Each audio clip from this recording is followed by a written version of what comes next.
Once upon a time, NASA's Dryden Flight Research Center was the site of over 50 space shuttle landings. With the end of the shuttle program, those days are gone. But Dryden's next chapter is still deeply rooted in NASA's past. Some of the new technologies we're working out here aren't really new concepts, but just how we're applying them. For instance, the unmanned aircraft systems. Unmanned aerial vehicles, more commonly known as drones, now take center stage at Dryden. This is the Global Hawk Operations Center. UAV pilots trade in the cockpit. The pilot at the center control station, he is the one who's actually controlling the aircraft. For a control room. The pilot does not have a control stick or rudder pedals. He's using a mouse and keyboard to control. Experts say some key advantages of unmanned aircraft such as this Global Hawk are its ability to reach altitudes of over 10 miles high.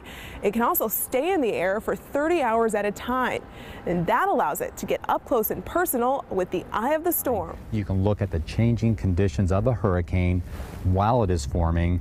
That then gives you data where you can better design models to predict how a hurricane is going to grow. It was very exciting to accomplish the mission. In 2007, Mark Pastana remotely piloted an Icana aircraft on the Western States Fire Mission. The unmanned aircraft was able to reach low visibility areas and provide real-time data to fire crews on the ground. It's very rewarding to be able to provide this product to the Forest Service. But some remain skeptical, saying unmanned aircrafts have potential for misuse. Are we developing planes to spy on people in their backyards? No. Everything is as good as the rules that govern it. Dryden researchers acknowledge UAV technologies do have far-reaching potential, but say their practical applications can improve everyday life. I want to be able to inform the public about the work we're doing at Dryden, because while you may not see it every day, it will impact your life. Okay.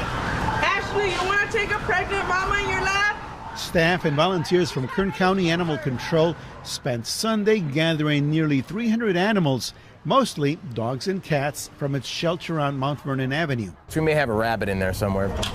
And then loading them into trucks.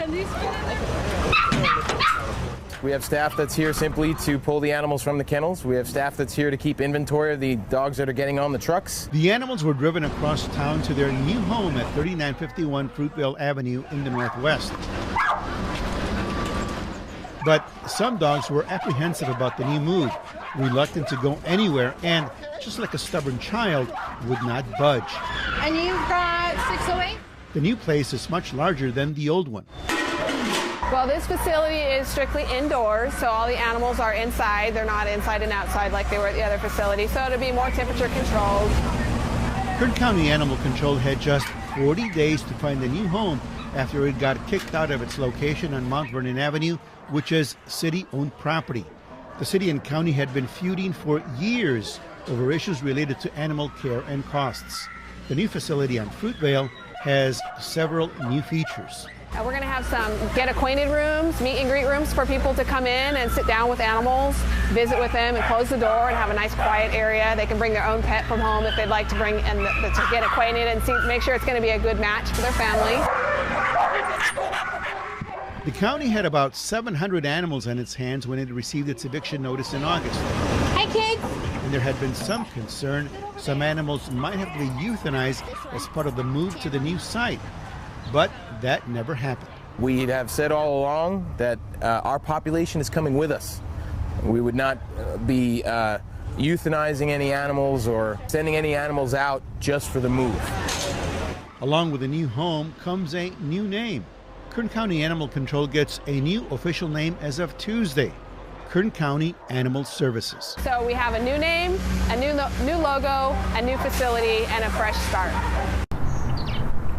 I was here when it actually went up in flames, and it's just been sitting here abandoned. But full of trash and burned debris, part of the roof is gone and sagging. When the house burned down, there were squatters living in druggies. That was bad, Gary Lumpkin says. This is worse. We saw some evidence of some syringes being in here, so we don't want the kids to get poked or infected. Donna Strange says kids play here. They also worry about dry weeds, a fire hazard. They have a nice area. It's a real problem. I thought it would have been done as soon as it burnt down. It's a hazard. They want the house torn down. We called code enforcement. We called different agencies in the county. County Code Compliance Supervisor Dave Wasserman says they got the complaint in December 2011. An officer went out. He began notifying the legal owners, did a title search. No one responded. Next, county supervisors determined the house a public nuisance. The county accepted a bid to have it demolished. And they keep telling us on their agenda. But when nothing still happened, neighbors complained again to the code officer. And to his credit, he revisited the case, discovered there was a miscommunication about which agency was going to demolish it. I would like to see them come in and clean it up.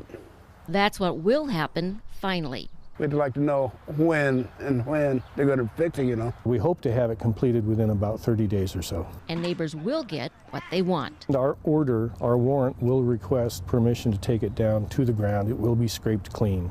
The only thing left will be the slabs.